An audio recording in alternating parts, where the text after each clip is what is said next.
الحمد لله ونستعينه ونستغفره ونؤمن به ونتوكل عليه ونعوذ بالله من شرور أنفسنا ومن سيئات أعمالنا ونعوذ بالله من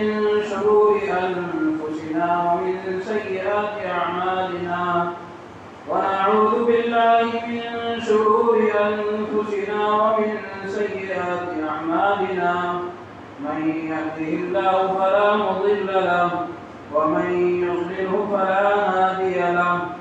ونشهد أن لا إله إلا الله وحده لا شريك له ونشهد أن سيدنا وحبيبنا ومولانا محمدا عبده ورسوله الذي أرسل بالحق بشيرا ونذيرا الذي ولد مجيدا وتوفي حميدا أما بعد فأعوذ بالله من الشيطان الرجيم بسم الله الرحمن الرحيم قل إن كنتم تحبون الله فاتبعوني يحببكم وقال عليه الصلاة والسلام اللهم بارك لنا في رجب وشعبان وبلغنا رمضان أو كما قال عليه الصلاة والتسليم صدق الله العظيم وصدق رسوله النبي الكريم ونحن على ذلك لمن الشاهدين والشاكرين والحمد لله رب العالمين إما تولوا بالباطل اللهم صل على محمد وعلى آل محمد اللهم يا رب صل على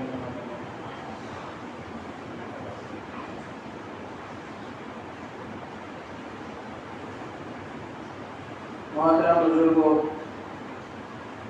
اور عزیز دینی ساتھیوں،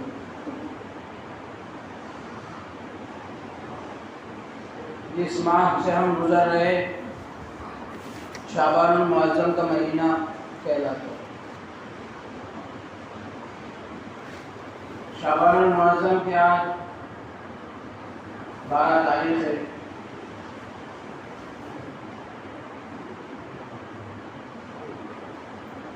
چونکہ پچھلے 2 جمعہ سے بھی تقاضۂ حالات کے مطابق مسنون نکاح، سادہ نکاح، قرآن و حدیث کی روشنی میں جو رہنمائی ہمیں نکاح ولیمے کے سلسلے میں ملی ہے،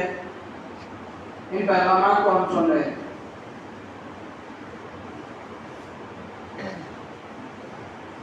شعبان کے اوپر بھی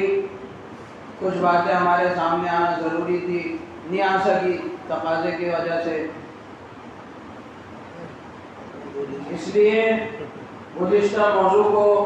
موقوف کرتے ہوئے،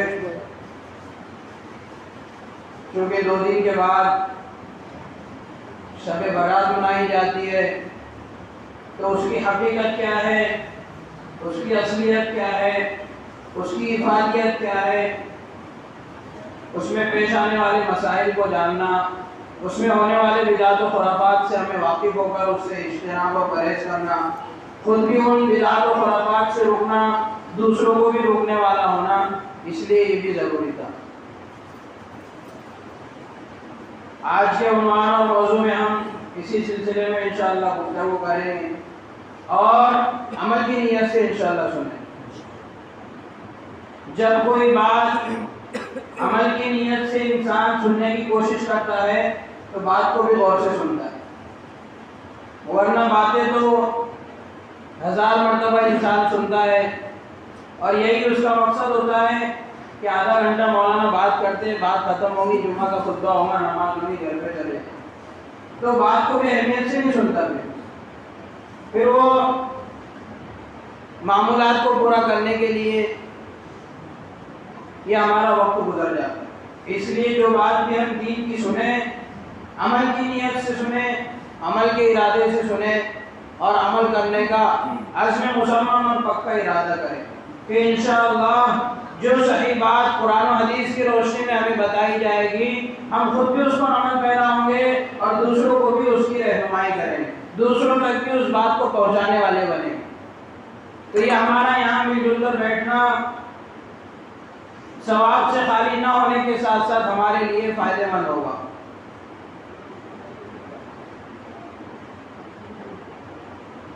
آج شعبان کی 12 تاریخ ہے، شعبان کی 15ویں تاریخ کو یعنی 14ویں شعبان کا دن مکمل ہوتا ہے اور 15ویں کی رات شروع ہوتی ہے۔ تو 14 اور 15 شعبان کے درمیان کی جو رات ہے اس کو ہم عرف میں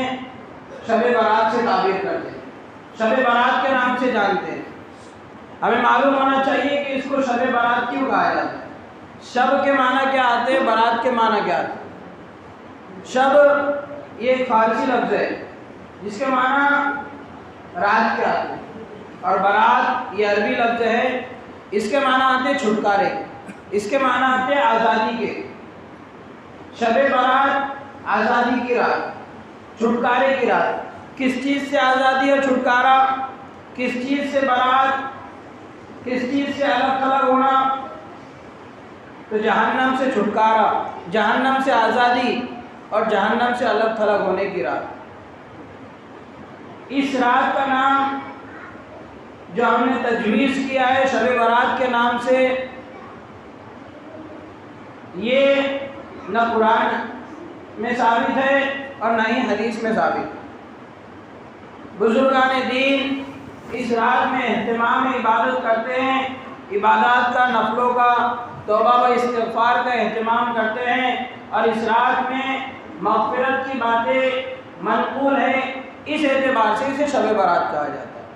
ورنہ اس رات کا جو نام موسوم کیا گیا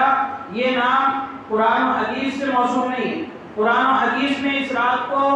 شب برات کہیں نہیں کہا گیا۔ جیسے لیلۃ القدر شب قدر ہوتی ہے وہ تو قرآن و حدیث سے ماخوذ ہے کہ خود اللہ تبارک و تعالیٰ قرآن میں ارشاد فرما رہے ہیں اِنَّا أَنزَلْنَاهُ فِي لَيْلَةِ الْقَدْرِ، قرآن کریم کو ہم نے شب قدر میں نازل فرمایا۔ وہ تو شب قدر قرآن سے ثابت ہے، لیکن شب برات یہ نام لوگوں کا تجویز کرتا ہے، لوگوں کا موسوم ہے، یعنی لوگوں نے اس نام کو موسوم کیا، اس نام کو تجویز کیا ہے۔ جب ہم اس بات کو جان چکے کہ شب برات کو شب برات کیوں کہا جاتا ہے، تو اب اس میں کرنے والے اعمال کیا ہے اور اس رات میں نہ کرنے کے وہ اعمال کون سے ہیں جن سے پرہیز اور اجتناب کرنا چاہیے اور جن سے بچنا چاہیے وہ بھی ہمیں جاننا ضروری ہے۔ چنانچہ اس سلسلے میں 5-6 حدیثیں اور 5-6 روایات ذخیرہ احادیث میں ملتی ہے کہ کسی روایت میں 15ویں شعبان کو روزہ رکھنے کا اہتمام بتایا گیا، تو کسی حدیث میں شب برات میں توبہ و استغفار، گناہوں سے معافی، اللہ تبارک و تعالیٰ سے دعا کو ہونا، اس کو بتایا گیا۔ تو کسی روایت میں روزی کی سال بھر تقسیم اور دیگر ہونے والے کاموں کی تقسیم جو کہ سال بھر انجام ہونے والے ہیں، اس رات میں ان کے فیصلے ہوتے ہیں، اس بات کو بتایا گیا۔ لیکن تمام روایات محدثین کی نظر میں صحیح قول کے مطابق ضعیف ہے۔ ایک آدھ تو حدیث تو ایسی بھی ہے جو موضوع اور من گھڑت ہے، لیکن لوگوں کی زبادت ہے، لوگ اس کو اپنے زبانوں پر جاری کیے ہوئے، حالانکہ اس روایت اور اس حدیث کی دنیا حدیث میں کوئی وجود ہی نہیں۔ نبی پاک صلی اللہ علیہ وسلم سے اس طرح کوئی حدیث منقول ہی نہیں۔ شب برات میں جو خاص اہتمام اجتماع کی شکل میں عبادتوں کا کیا جاتا ہے، شریعت میں اس کی کوئی نظیر اور اس کی کوئی مثال نہیں ملتی۔ یہ جو مہینوں سے ہم گزرتے ہیں، یہ سارے مہینے بھی نبی پاک صلی اللہ علیہ وسلم کی زندگی میں کئی مرتبہ آئے۔ آپ صلی اللہ علیہ وسلم کی 63 سالہ زندگی ہوئی، جس میں سے 40 سالہ زندگی آپ کی نبوت سے پہلے کی تھی اور 23 سالہ زندگی آپ کی نبوت والی ہوئی۔ نبوت سے پہلے والی زندگی سے تو ہمیں یہاں کوئی بحث نہیں، لیکن نبوت کے بعد آپ کو جو زندگی ملی ہے 23 سالہ زندگی، تو 23 سال میں 12 مہینے 23 مرتبہ آئے آپ کی زندگی میں، تو شعبان کا مہینہ بھی 23 مرتبہ آیا ہوگا۔ لیکن کسی بھی سال میں نبی پاک صلی اللہ علیہ وسلم سے یہ بات منقول نہیں ہے کہ آپ نے صحابہ کے سامنے یہ اعلان کیا ہو اور صحابہ کو اس بات پر متنبع کیا ہو کہ اس رات میں عبادت کا اہتمام بڑے زور و شور سے اجتماع کی شکل میں اور ذکر جہر کے ساتھ اور دیگر عبادتیں جو آج رائج ہیں کہ کہیں صلاۃ التسبیح کی نماز باجماعت ادا ہو رہی ہے تو کہیں بیانات کی محفلیں اور مجلسیں لگی ہوئی ہیں، اس طرح نبی پاک صلی اللہ علیہ وسلم کی نبوت کی بات والی 23 سالہ زندگی میں کوئی مثال اور نظیر نہیں ملتی۔ خطبے کے اندر بھی جو میں نے آیت کریمہ پڑھی وہ یہی کہ دین نام ہے اصل اتباع کا، دین نام ہے اصل پیروی کرنے کا، دین نام ہے اصل ماننے کا، کہ نبی پاک صلی اللہ علیہ وسلم کی کہی ہوئی فرمائی ہوئی ہر بات کو ہم دل سے تسلیم کر لے، اپنی طرف سے اس میں کچھ ملاوٹ نہ کرے، اپنی طرف سے اس میں کچھ نہ ملائے، یہی اصل دین ہے۔ اسی کو قرآن کریم میں اللہ تبارک و تعالیٰ نے ارشاد فرمایا کہ اے نبی امتیوں کے سامنے یہ اعلان کر دو اور یہ کہہ دو کہ ان کنتم تحبون اللہ، اگر تم اللہ کے محبوب اور پسندیدہ بندے بننا چاہتے ہو، اور ہر ایک کا یہی مقصد ہے، ہر ایک اللہ کا محبوب اور پسندیدہ بندہ بننا چاہتا ہے، ہر ایک اللہ کے سامنے ایسا ہونا اور ایسا بننا چاہتا ہے کہ جو اللہ کو پسند آ جائے، کہ جس سے اللہ راضی ہو جائے اور جس سے اللہ خوش ہو جائے۔ اور ہر مومن کی تمنا اور آرزو یہی ہونی چاہیے کہ میری زندگی کا مقصد اللہ کی رضا ہو، میری زندگی کا مقصد اللہ کی خوشنودی ہو، کہ میری زندگی کے ہر عمل سے اللہ تبارک و تعالیٰ راضی اور خوش ہو جائے، یہ میری زندگی کا مقصد ہونا چاہیے۔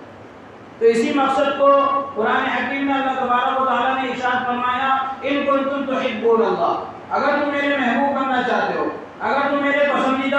بندے بننا چاہتے ہو، مجھے جیسا بندہ مطلوب ہے، مجھے جیسا بندہ محبوب ہے، ویسے بندہ بننا چاہتے ہو تو ایک کام کرنا ہے۔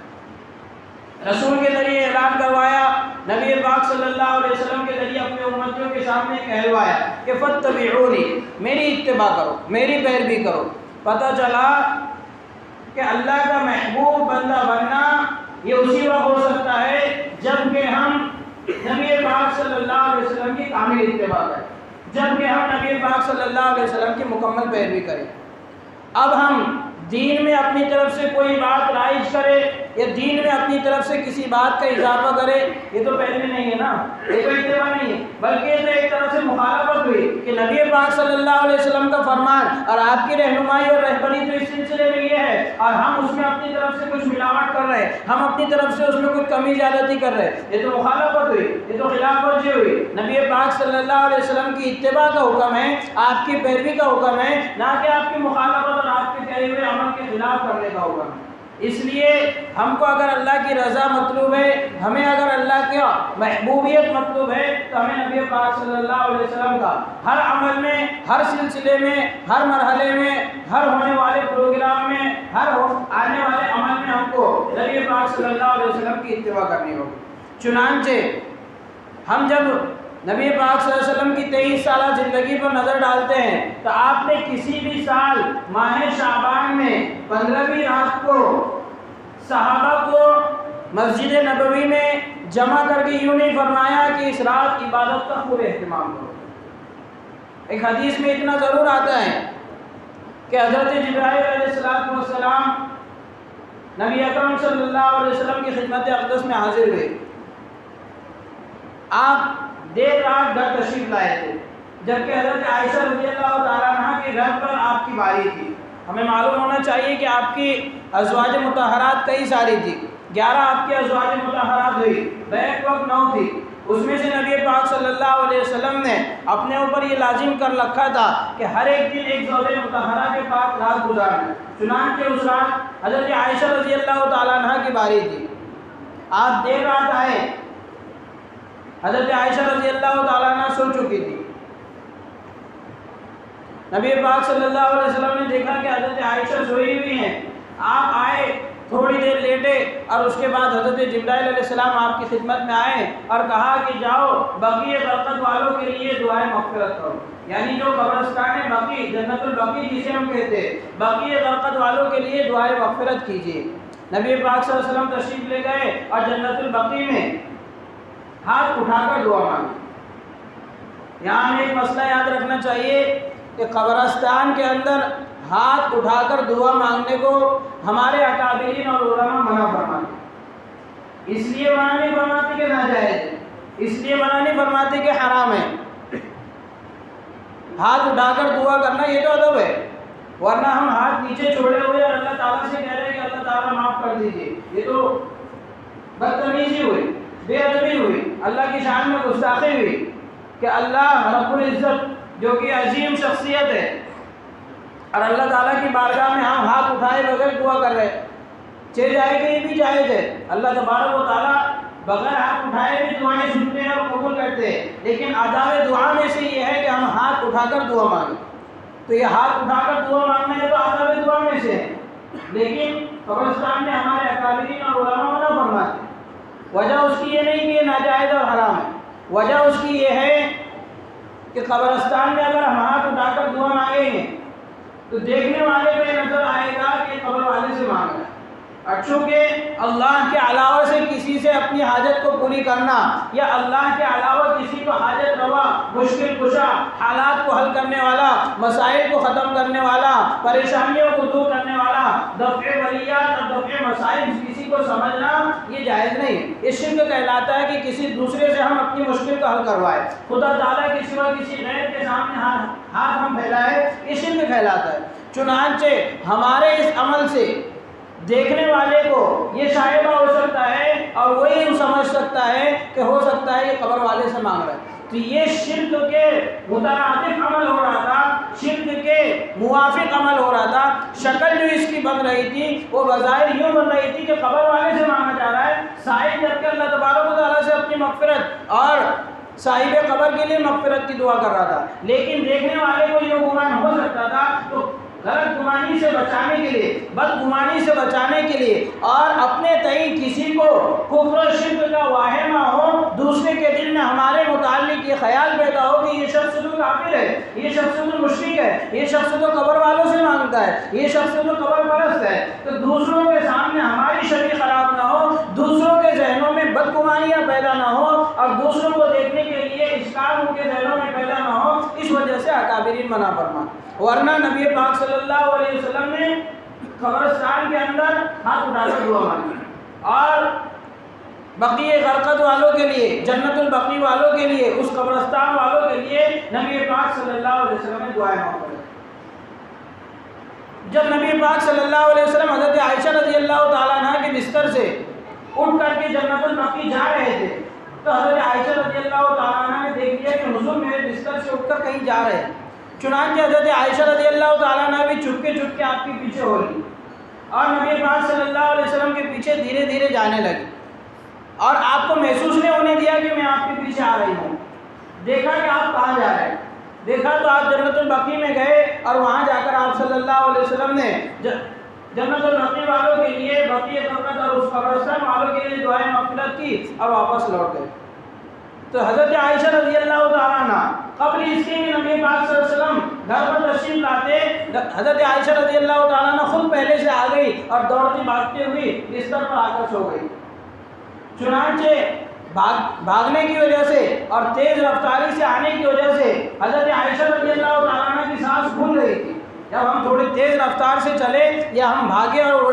تھوڑا سا رننگ کریں تو سانس پھول جاتی، سانس پھولنے لگتی ہے۔ تو اسی طرح حضرت عائشہ رضی اللہ تعالیٰ عنہ کا بھی سانس پھول رہا تھا۔ نبی پاک صلی اللہ علیہ وسلم نے دیکھا کہ حضرت عائشہ رضی اللہ تعالیٰ عنہ کا ساتھ کھل رہا ہے تو سمجھ گئے کہ یہ میرے پیچھے آئی تھی اور مجھے دیکھنے کے لیے آئی تھی. تو کہنے لگے اے عائشہ کیا تجھے یہ گمان ہوا، یہ خیال ہوا کہ ایک نبی تیرے حق میں خیانت کرے گا، یعنی تجھے چھوڑ کر اور تیری بانی کے دن چھوڑ کر کسی اور زوج مطہرہ کے پاس جاؤں گا؟ تجھے تو یہی گمان ہوا تھا نا. اور واقعہ تو حضرت عائشہ رضی اللہ تعالیٰ عنہ کو یہی گمان ہوا تھا. حضرت عائشہ نے بعد میں فرمایا بھی کہ ہاں مجھے یہی گمان ہوا تھا کہ آپ میری باری کا دن چھوڑ کر میرے بستر سے کسی اور زوج مطہرہ کے یہاں اور کسی اور بیوی کے یہاں تشریف لے جا رہے ہیں. حضرت عائشہ کو یہ گمان ہوا تھا. اسی بات کو دیکھنے کے لیے حضرت عائشہ رضی اللہ تعالیٰ عنہ نبی پاک صلی اللہ علیہ وسلم کے پیچھے پیچھے گئی تھی. چنانچہ حدیث میں آتا ہے کہ یہ واقعہ 15ویں شعبان کا تھا. یہ واقعہ شب برات کا یعنی 15ویں شعبان کا تھا. تو وہاں سے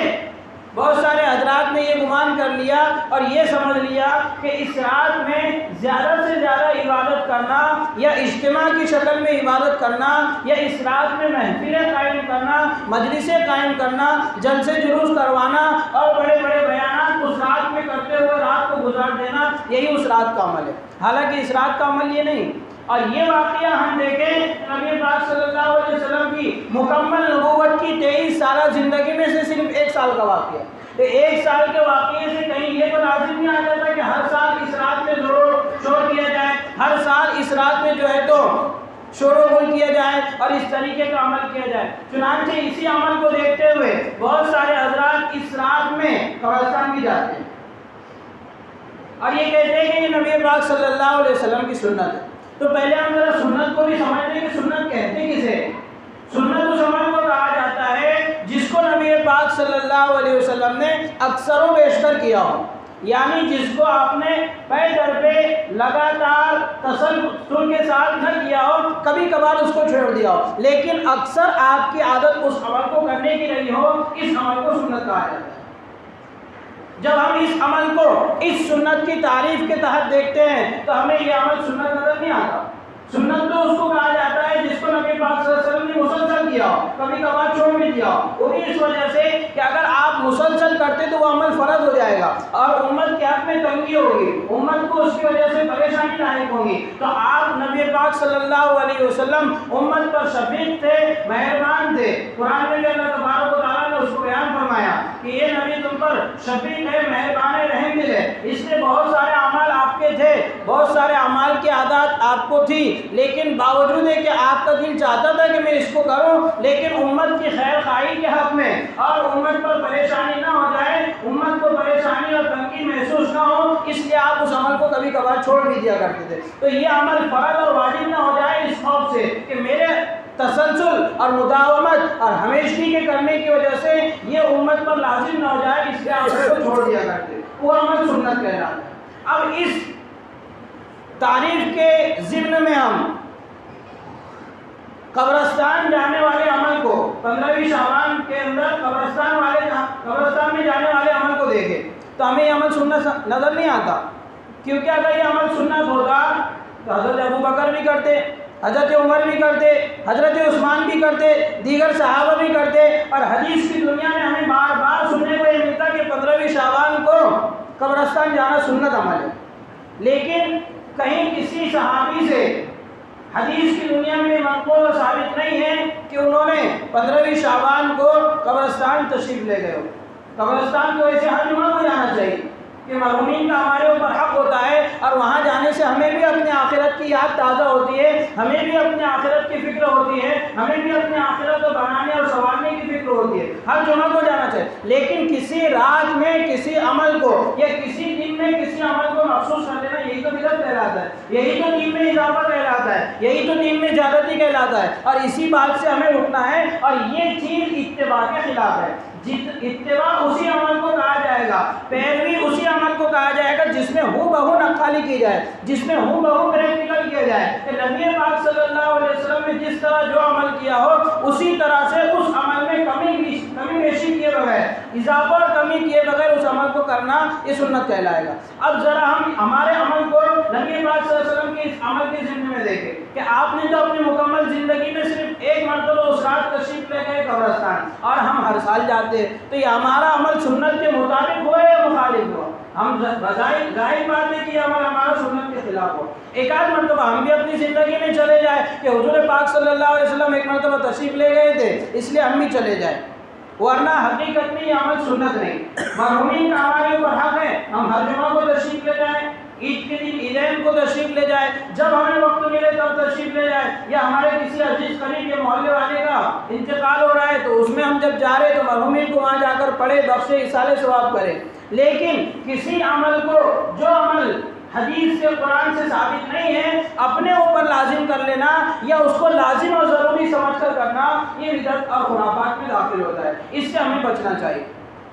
پھر کرنا کیا ہے ہمیں اس رات میں؟ اس رات میں ہم اپنی انفرادی عبادت میں مشغول ہیں کہ کسی حد تک حدیث میں اس رات کی افضلیت اور اس رات کی مقبولیت اور قبولیت ثابت ہے. چہ جائیں کہ جتنی حدیثیں ہیں، چھوں کے چھوں روایتیں ساری کی ساری ضعیف ہے، کمزور ہے، لیکن عمل کی حد تک، کیونکہ اعتقاد کا تو کوئی مسئلہ ہے نہیں، اس لیے قرآن و حدیث کی کوئی مضبوط دلیل کی ضرورت یہاں نہیں ہے، لیکن حدیث ضعیف ہے تو اس سے بھی اور تمام احادیث کے مجموعے سے حضرت مفتی تقی عثمانی صاحب دامت برکاتہم یہ ثابت کرتے ہیں کہ اس رات میں ہمیں اپنی انفرادی عبادت کو زیادہ اہتمام کرنا چاہیے. اب انفرادی عبادت گھروں میں کریں یا مسجدوں میں کریں، لیکن جب ہم مسجدوں میں کریں تو اس کو اجتماع کی شکل نہ دیں، محفلیں لگا کر نہ بیٹھے، غیبتیں کرتے ہوئے نہ بیٹھے، چائے ناشتے کے اندر اس رات کو نہ گزار دیں، مسجدوں میں کھانے پینے کا انتظام نہ رکھے. اس سے عبادت کرنے کے بجائے، ثواب کمانے کے بجائے ہم گناہ کے حقدار ہو جائیں گے اور گناہ ہمارے اوپر ہم لازم کرنے والے ہو جائیں گے. کیونکہ جب ہم بیٹھیں گے، محفلیں لگے گی، مجلسیں لگے گی تو دنیاوی باتیں ہوگی. مسجد کے اندر دنیاوی باتیں کرنا ممنوع اور حرام ہے. مسجد میں ہم محفلیں لگائیں گے تو غیبتیں ہوگی، غیبت کرنا حرام. ہم بیٹھے تھے نیکیاں کمانے کے لیے اور لے کر کے جا رہے ہیں مسجد سے جو ہے تو گناہ. آدھی رات، پون رات، یہ جتنی ہم کو اللہ نے استطاعت کی اس رات میں ہم زیادہ سے زیادہ اہتمام کریں گے. فجر سے ایک آدھ گھنٹہ پہلے آرام کے لیے تشریف لے جائیں گے، سونے کے لیے جائیں گے، فجر ہماری غائب ہو جائے گی. بھائی رات بھر عبادت کرے تھے، تھک گئے تھے، فجر نیند کی نظر ہو گئی تو اس میں یہ سب نقصانات ہوں گے، یہ سب خرافات ہوگی اور یہ سب ہمارے لیے گناہ کے کام ہم کو لازم ہو جائیں گے. اس لیے انفرادی عبادت کا اس رات میں ہم اہتمام کریں، اجتماعی عبادت سے بچیں. اس رات کی افضلیت اور مقبولیت تو کسی حد تک حدیث سے ثابت ہے، لیکن اس رات میں کرنے کا کوئی عمل ایسا نبی پاک صلی اللہ علیہ وسلم سے، صحابہ سے، تابعین سے ثابت نہیں ہے جس کو سارے لوگوں نے اکٹھے ہو کر کیا ہو. مثلا کہیں پر صلاۃ التسبیح کی جماعت ہو رہی ہے تو صلاۃ التسبیح کی جماعت اس رات میں کرنا، اس کا کہیں حدیث سے، قرآن سے ثبوت نہیں. صلاۃ التسبیح ہم پڑھنا چاہیں تو انفرادی پڑھے، گھر میں پڑھ لے تو گھر میں بھی خیر و برکت کا ذریعہ ہوگا، مسجد آ کر پڑھ لے، لیکن مسجد آ کر شور و غل کرنا اور اجتماع کی شکل میں حلقے لگا کر بیٹھنا، دنیاوی باتیں کرنا، غیبتوں میں مشغول ہونا، چائے ناشتے میں اپنے قیمتی وقت کو اور اتنی مبارک رات کی مبارک ساعتوں کو اور مبارک گھڑیوں کو ضائع کرنا، یہ ہمارے لیے مناسب نہیں. دوسرے جو بدعت و خرافات کے تعلق سے اس رات میں اہتمام کیا جاتا ہے وہ ہے میٹھا پکانے، حلوہ اور میٹھا پکانا. حلوہ اور میٹھا پکانا یہ بھی صحیح روایات اور قرآن و حدیث سے کہیں ثابت نہیں. ہم نے اس کو معمول بنا لیا اور بزرگوں سے چلا آ رہا ہے. ہم گھر میں روٹی بھی تو کہا جاتا ہے کہ یہ رسم و روایت، اس کو ہمیں ختم کرنا ہوگا. کس بنیاد پر ہم کر رہے ہیں؟ کون بتا سکتا ہے اس مجمع میں کہ اس رات میں جو حلوہ بنتا ہے وہ اس وجہ سے بنتا ہے؟ کوئی بتا سکتا ہے اس کا ریزن؟ کوئی بتا سکتا ہے اس کی وجہ، اس کی بنیاد کیا ہے؟ کس بنیاد پر ہم اس رات میں یا اس دن میں وہ عمل کو انجام دیں؟ تو جو عمل قرآن و حدیث سے ثابت نہیں ہے ہم اس کو کیوں کریں؟ قرآن و حدیث سے جو اعمال ثابت ہے ہم ان کو کریں. قرآن و حدیث میں یہ ضرور آیا ہے کہ 5 وقت نماز کا اہتمام کریں، وہاں ہمارے بہانے آ جاتے ہیں، جبکہ یہ قرآن و حدیث میں ثابت ہے اور اس کا ہمیں حکم دیا گیا ہے کہ 5 وقت نماز کا اہتمام کرنا ہے، سچ بولنا ہے، جھوٹ سے بچنا ہے، سود و رشوت سے ہمیں بچنا ہے، معاملات میں سچائی اور دوسروں کے ساتھ حسن سلوک، یہ سارے احکام ہیں جو کرنے کے ہیں. ہم نے کرنے کے اعمال تو چھوڑ دیے، نہ کرنے کے کاموں میں ہم لگ گئے. تو ایسا ہی ہوتا ہے کہ جب کرنے کے کام نہ کیے جائے تو اللہ تبارک و تعالیٰ نہ کرنے کے کاموں میں انسان کو مشغول کر دیتا ہے اور انسان اس کو ثواب کا کام سمجھتا ہے. بدعتیں بھی جو ہمارے اندر رواج پا رہی ہے اور جو ختم نہیں ہو رہی ہے اس کی وجہ یہی ہے کہ بدعت والے کام کو اور ایک خرافت والے کام کو ہم نیک عمل سمجھ کر کرتے ہیں. تو جب ایک انسان کسی عمل کو نیک سمجھ کر کر رہا ہے، ثواب والا کام سمجھ کر اس کو کر رہا ہے، ثواب والا عمل سمجھ کر اس کو کر رہا ہے، تو انسان اس کو کیوں کر چھوڑے گا؟ انسان اس عمل کو نہیں چھوڑے گا، کیونکہ اس نے تو اس کو ثواب کی نیت سے کیا، ثواب کمانے کی اور اللہ کی رضا کی نیت سے کیا، حالانکہ اس کام کی بنیاد شریعت میں ہے نہیں.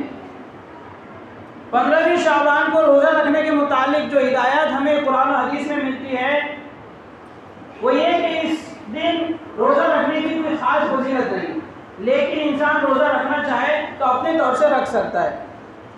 چونکہ ایام 20 کا وقت ہوتا ہے، ایام 20 وہ ایام اور وہ دن کہلاتے ہیں کہ جس میں مہینے میں 3 دن روزہ رکھنا مصنون کہلاتا ہے. نبی پاک صلی اللہ علیہ وسلم نے فرمایا کہ اگر کسی مسلمان سے ہو سکے تو اس کو مہینے میں 3 دن روزہ رکھنا چاہیے. ایام 20 کے روزے اسے کہا جاتا ہے. 13ویں 14ویں 15ویں تاریخ کو، ہر مہینے کی 13 14 15ویں تاریخ اسلامی تاریخ کو روزہ رکھنا مصنون کہلاتا ہے. چنانچہ ہم 13 تاریخ کو روزہ رکھ لے، 14 کو بھی روزہ رکھ لے، 15 کو بھی روزہ رکھ لے، تینوں دن کے روزوں کا ثواب ہمیں مل جائے گا اور 15ویں شعبان کے روزہ رکھنے کا بھی ثواب مل جائے گا. لیکن کوئی خاص فضیلت یا کوئی خاص اہمیت کے ساتھ اس دن روزہ رکھنے کو کہا گیا ہو، ایسا بھی قرآن و حدیث میں کہیں ہمیں ملتا نہیں. چنانچہ اس رات میں ہم بدعات و خرافات والے عمل سے بچیں اور ان کاموں کو کرنے والے بنیں جن کاموں سے اللہ راضی ہوتے، یا جو کام ہمیں قرآن و حدیث کی روح سے اس رات میں بتائے گئے انہی کاموں کا ہم انجام دیں. بدعات و خرافات والے اعمال سے بچیں. ایک ضعیف حدیث میں یہ بھی آتا ہے کہ اس رات اللہ تبارک و تعالی اعلان کرتے ہیں حل من مستغفر منکم فاغفر لکم، کہ ہے تم میں سے کوئی مغفرت کا طلبگار، مغفرت کا چاہنے والا کہ میں اس کی مغفرت کروں اور میں اسے معافی کا پروانہ سناؤں. تو اس رات میں ہم خاص طور سے توبہ استغفار کا اہتمام کریں، اپنی پچھلی زندگی میں جو کچھ گناہ ہو گئے اس پر ندامت و افسوس کریں اور اللہ تبارک و تعالیٰ کی بارگاہ میں سچے دل کے ساتھ اور آئندہ نہ کرنے کے ارادے سے ان گناہوں کی معافی تلافی کریں تو انشاءاللہ اس رات مغفرت ہو جائے گی. حدیث میں یہاں بھی یوں بھی آیا ہے کہ اس رات میں کچھ لوگوں کی مغفرت نہیں ہوتی، کہ ساری دنیا کی اللہ مغفرت کرتے ہیں لیکن کچھ ایسے آدمی بھی ہوتے ہیں جن کی مغفرت نہیں ہوتی، جس میں سب سے پہلا آدمی بیان کیا گیا کہ متکبر کے اللہ تبارک و تعالیٰ اس رات مغفرت نہیں کرتے. متکبر کو اللہ تبارک و تعالیٰ سے بہت بغض ہے. اللہ تبارک و تعالیٰ ایک حدیث قدسی میں بیان فرماتے ہیں، نبی پاک صلی اللہ علیہ وسلم نے ارشاد فرمایا کہ اللہ کہہ رہے ہیں الکبر ردائی، کہ کبریائی میری چادر ہے، بڑائی اور تکبر میری چادر ہے. من نازعنی منہ، جو اسے مجھ سے کھینچے گا اور جو اسے مجھ سے توڑے گا میں اس کے ساتھ اعلان جنگ کرتا ہوں. حدیث میں یہاں تک کیا ہے؟ تو تکبر کرنا یہ تو صرف اللہ کی صفت ہے، بڑائی کرنا اور بڑائی بتانا اور بڑائی جتانا یہ تو صرف اللہ کی شان شان ہے، یہ تو صرف اللہ ہی کی شان کے لائق ہے، یہ کسی بندے اور انسان کی شان شان نہیں ہے. اس لیے ایسی عظیم رات میں بھی متکبر کی مغفرت نہیں ہوتی. دوسرے جس آدمی کی مغفرت نہیں ہوتی بیان کیا گیا حدیث میں کہ شرابی کی بھی مغفرت اس رات نہیں ہوتی. لیکن وہ شرابی جس نے شراب پی کر توبہ کر لی ہو یا اس رات میں وہ یہ تہیہ اور یہ ارادہ کر لے اور یہ عزم مصمم کر لے کہ اب اس کے بعد میں کبھی شراب نہیں پیوں گا، سچے پکے دل سے اللہ تبارک و تعالیٰ سے اس رات میں وہ توبہ کر لے اور آئندہ کبھی نہ پینے کا عزم کر لے اور ارادہ کر لے تو اس رات اللہ اس کی بھی مغفرت فرما دے. لیکن جو توبہ کیے بغیر اس رات کو گزار دے اور اللہ سے صرف توبہ کرتے رہے اور معافی مانگتے رہے تو اس شخص کی مغفرت نہیں ہوتی. تیسرے جو اس رات میں عبادت کرنے کے باوجود جس کی مغفرت نہیں ہوتی وہ اپنے ایک مسلمان بھائی کے متعلق دل میں برائی رکھنے والا، دل میں کینہ کپٹ رکھنے والا، جلن اور حسد کرنے والا، اس کی بھی کبھی اللہ تبارک و تعالیٰ اس رات میں مغفرت نہیں کرتے. چوتھا وہ شخص جس کی مغفرت اس رات میں نہیں ہوتی جو اپنے ازار کو، جو اپنے پینٹ کو، جو اپنی شلوار کو، جو اپنی تہبند کو، لنگی کو، جو کچھ انسان پہنتا ہے نیچے اس کو جو ٹخنوں کے نیچے لٹکاتا ہے تو ٹخنوں سے نیچے لٹکانے والے کی بھی اس رات میں مغفرت نہیں ہوتی. چنانچہ ایسے کاموں سے ہم بچیں کہ اتنی عظیم رات میں بھی ہماری مغفرت نہیں ہو رہی اور ان کاموں کے کرنے سے بھی بچیں جن کاموں کے کرنے کا ہمیں شریعت میں اور قرآن و حدیث سے کوئی رہنمائی اور کوئی ہدایت ہمیں نہیں ملتی. ان کاموں کو کرنے والے بنے جن کاموں سے اللہ راضی ہوتے ہیں اور جو کام اس رات میں منقول اور قرآن و حدیث سے ثابت ہے انہی کام کو ہم کریں. دعا ہے کہ اللہ تبارک و تعالیٰ ہم سب کو ان صحیح باتوں پر عمل کرنے کی توفیق نصیب فرمائے. جن حضرات کی سنت باقی ہے سنت ادا کریں.